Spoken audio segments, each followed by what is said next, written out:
The Lord be with you. And with your spirit. A reading from the Holy Gospel according to Mark.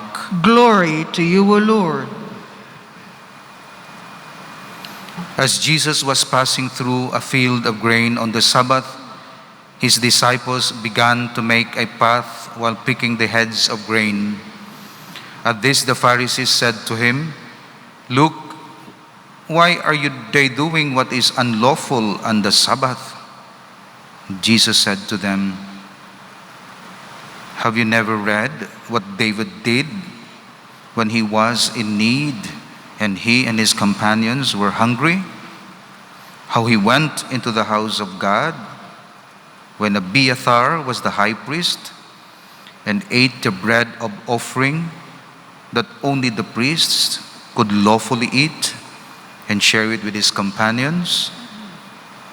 Then he said to them, "The Sabbath was made for man, not man for the Sabbath. That is why the Son of Man is Lord, even of the Sabbath."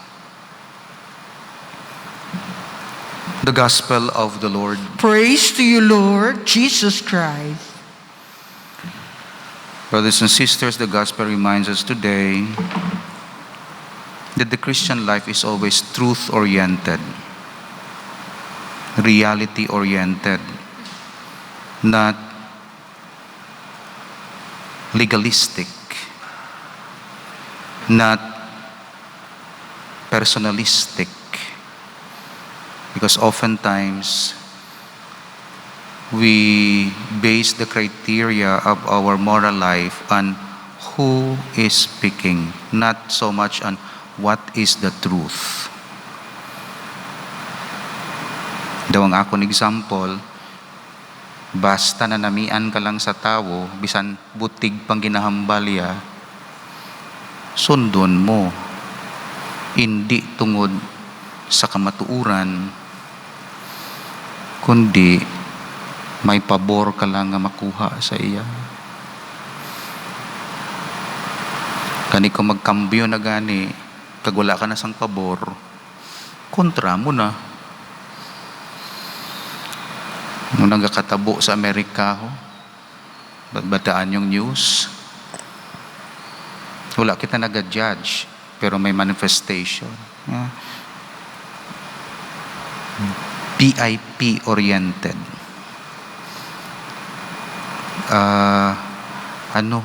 Personality rather than reality oriented.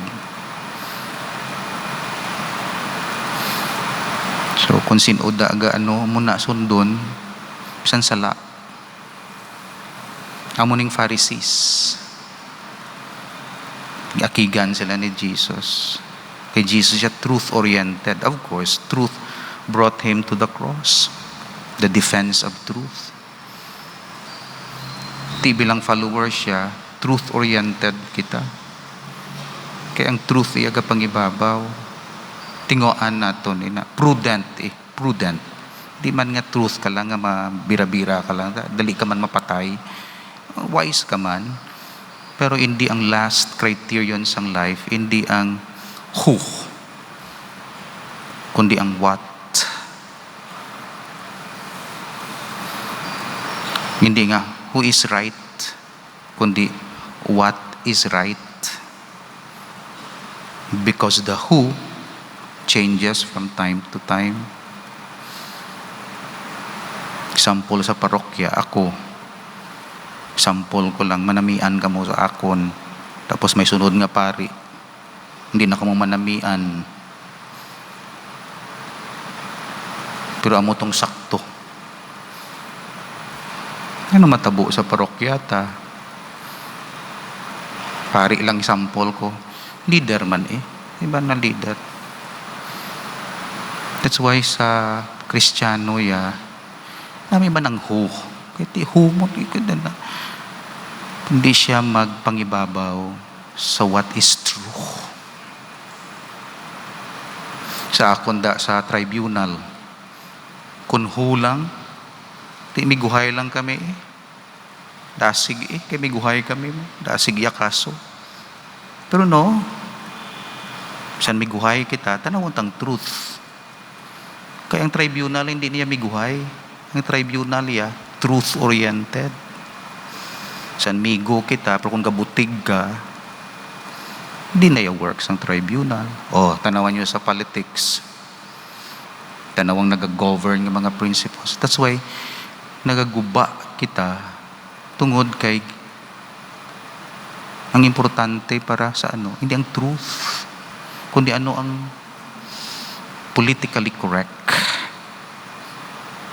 And then adjustments, and then compromise, and then arrangements, and then kaluta-likod ko kay kaluton ko man imo. Balos-balos lang kita. And then ang truth, ginabuhi sa bintana. Pagkabuhi sa bintana, wala na to sila pabor, nagilinaway na sila. Naggamuna. That's why si Jesus nagasiling, no? Truth. In fact, friendship becomes solid and strong when it is based on truth. Kaya pwede mag-friend ang panulay sa panulay. Pwede mag-friend ang mga drug lords sa drug lords. Pwede mag-friend ang mga makawat sa isa ka makawat. But is that a solid friendship? No. Ang solid friendship is always based on truth. Love is always based on truth. Kaya kung ang love mo hindi based sa truth, it's not love.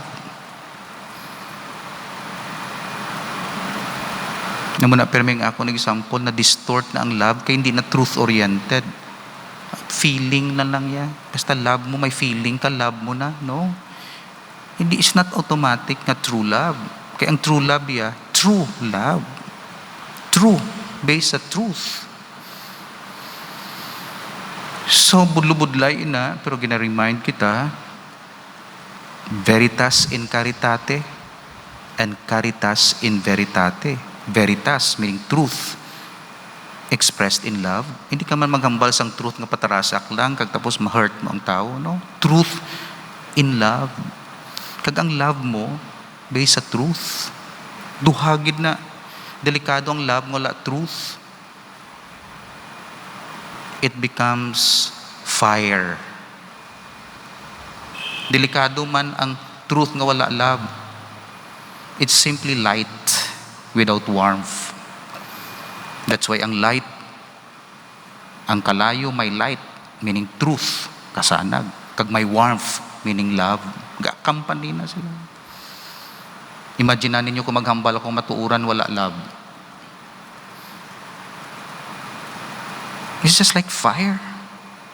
Ang balon ta kalaway ka, kaya mo natuod. Ano na, mata-mata man ko, hindi man pagulpiha. May love man, gentleman. So dapat maghambal sang truth, may love man. Pero kailangan ng love based on truth. Society suffers because these two things are separated. Din-claim ang love nga hindi true. Natik love man, hindi na true, kirida mo na mo. Ano na nga klase sang love kay kirida na? That's not love. Tapos i-claim mo, tapos protectionan sang law, hala, mga kirida, mga ano to. Ano na nga klase sang law?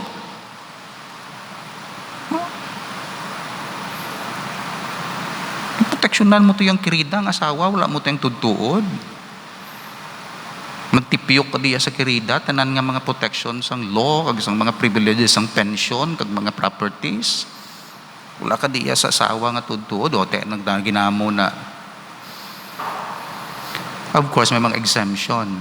Pero ang point ko diri is, this principle is applicable at all times. Love and truth, truth and love. That's why ging correctionan sila ni Jesus. Puros lang kamo hambal-hambal.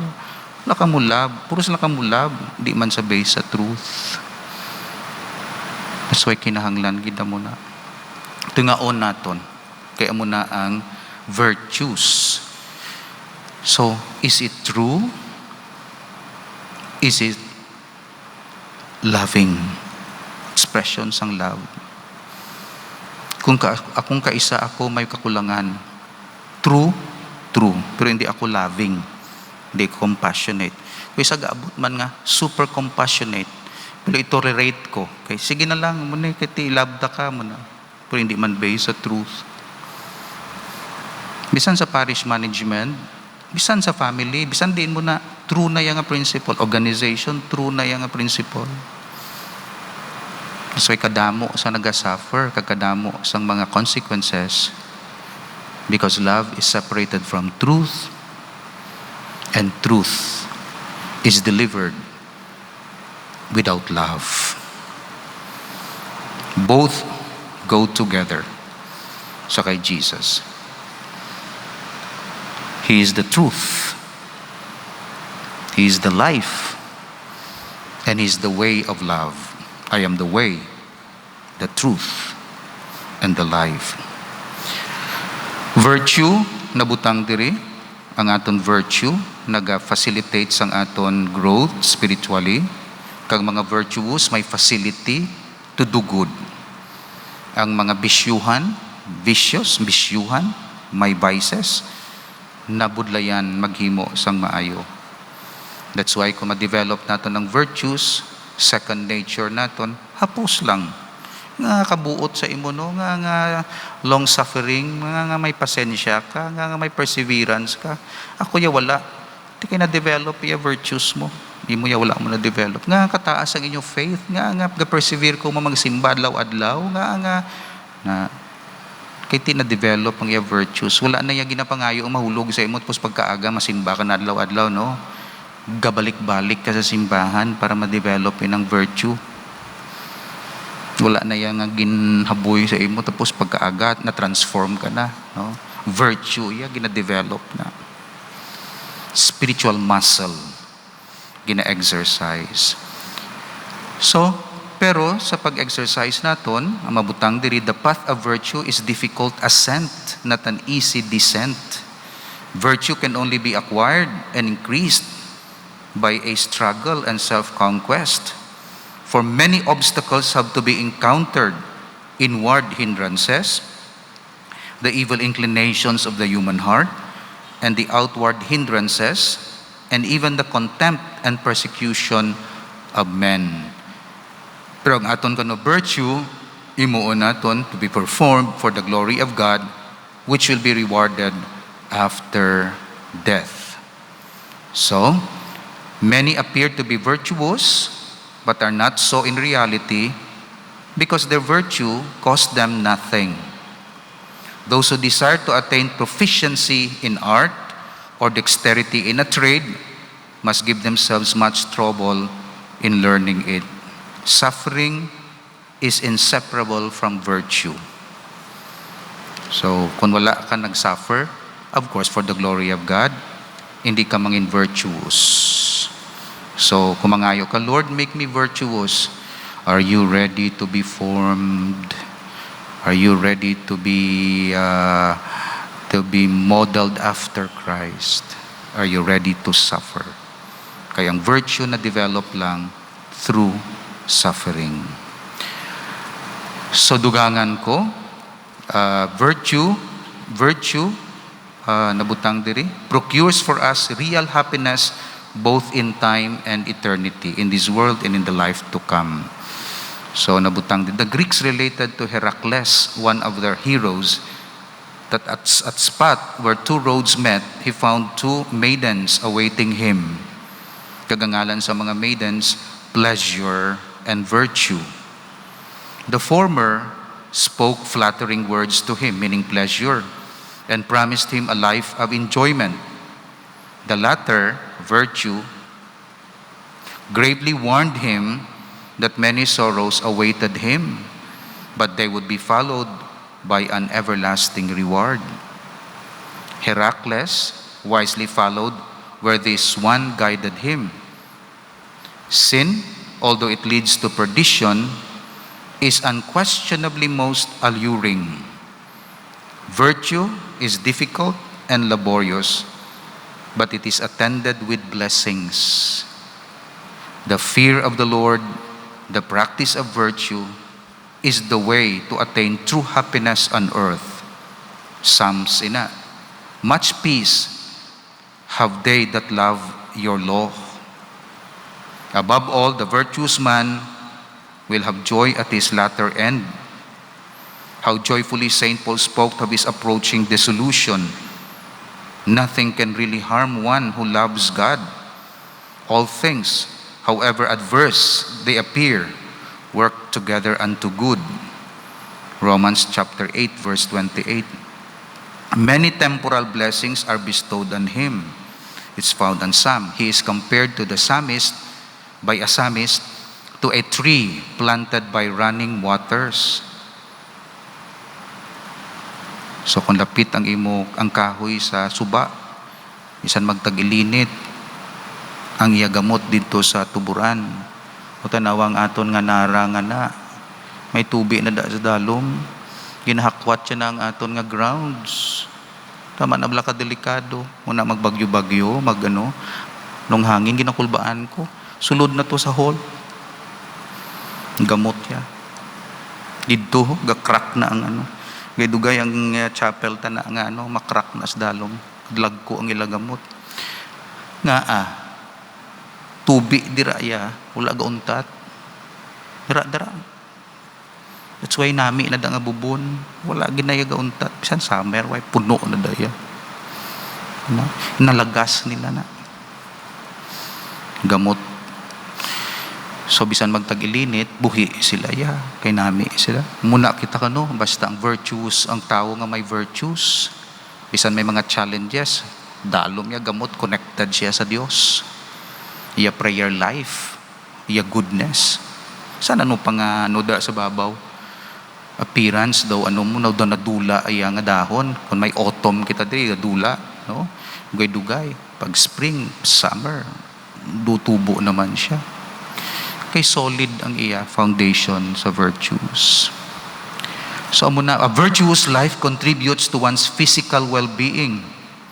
A practice of virtue, moreover, enlightens the understanding and gives intelligence of the teaching of Christ. Tuod na ang mga virtuous, discerning, wise. That's why makadto ako sa counselor o spiritual director nga virtuous and holy.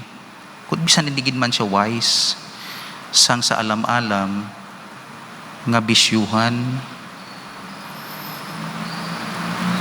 Basta bisyuhan gani, clouded na ang iya nga mind, sang iya bisyu. That's why maayo gid holy and wise. Pero but in terms of spiritual life, go to a holy priest. Kaya may wisdom. Tungod sang iya virtues. He himself says, if any man will do the will of God, he shall know of the doctrine, whether it be of God.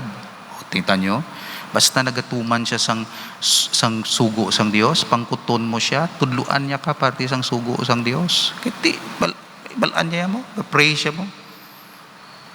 The practice of virtue entitles us to eternal salvation. Godliness has promise of the life that now is, and of that which is to come. Virtue makes us rich and honorable in God's sight. Virtue is to be preferred before kingdoms and thrones, and riches are nothing in comparison with her. Wow, wisdom, book of wisdom, chapter 7, verse 8. She is to be preferred before kingdoms and thrones, and riches are nothing in comparison with her. It is a treasure which cannot decay or be stolen from us. That's in Matthew chapter 6, verse 20. Noble ancestry, high position does not make us renowned before God. Virtue alone procures for us immortal honors, eternal riches, never-ending happiness. So kanami sini na-remind kita. So hindi ang kung ano mga possession or position, kundi ang virtues amo ang nagapatahom sa aton sa tubangan sang Dios. And then may reward. Butang diri, virtue makes us resemble God and admits us to the friendship of God. We'll meditate on that tomorrow. So, gusto mo mag-virtuous? Practice mo na. Hindi na lango-lango, kay damo na obstacles. Pero pilion mo, kay may reward ina in this life, the life to come. So, pangayuon naton, himuon kita sang Dios nga virtuous. But be careful kung naman ang pangayo mo. Kaya I think pangkuton ka ni Lord, ready ka na. Ready ka nga i-form after the heart of Jesus. If you say yes, be prepared. Kaya i-develop yan na dira through suffering, humiliations, withdrawal of consolations from time to time, demands ang prayer life nga regular, gusto mong virtuous, reading of the Word of God. Okay? Padalaan niya ka sang mga bululigan mo, o testingan mo, bululigan mo, tanawon tabi. Mangin generous ka, wise ka, prudent, prompt, and you do it pleasantly. Amo na ang pag-develop sa virtues. Of course, kalid ina sa Holy Spirit, paunahan ta na lang kamo, ang ginahatag sa Holy Spirit sa aton, seed of virtues, hindi fruits. Ang ginahatag sa Holy Spirit, seeds of virtues, not fruits of virtues. Seeds. So, kada isa may seed. Depende sa imo kung patubuon mo na. Pero why na nag-abot sa imo nga gulpi lang, may talent kadayon, may virtues kadayon. Ginahatag ya talent, pero develop mo, practiceon mo. Kag kung ma-develop mo gani, of course you will enjoy some fruits, sang sinang virtues. So ginatawag ina infused virtues. Infused virtues. Kag wala ga kulang ang Dios. Ang kulang kita nga wala naton ginpatubo, kag wala naton gin-exercise. So pangayuon naton sa Dios, mag-grow kita sa virtue, kaya mo na ang diamonds sa aton lawas, mga precious stones, so to say, sa pagtubang naton sa Dios. Mga madre, mga religious life, gatinguha mangin virtuous, amo na ang mga pag-adorn sa lawas sang Santa Iglesia. Babayi ang Santa Iglesia, mother, bride. Tapos ang bride, malakat pakadto sa iya nga groom. Tapos himuon ni nga beautiful sa aton Ginoo. Kag mga beauties, mga dekorasyon niya, so to say, sa pagatubang sa Dios. Mga holy nga mga tao, mga santos, nagasiga ang simbahan sa mga santos. Siga siya. Lawas ang simbahan. Lawas ni Kristo, gasiga. Tungod sa holiness, virtues. Kabay maisip kita sa gasiga, hindi higko sa lawas ang simbahan, kundi light sa lawas ang simbahan. Amen. God, our Savior, hear our prayers. Help us to follow the light and live the truth. In you we have been born again as sons and daughters of light. May we be your witnesses before the world through Christ our Lord. Amen.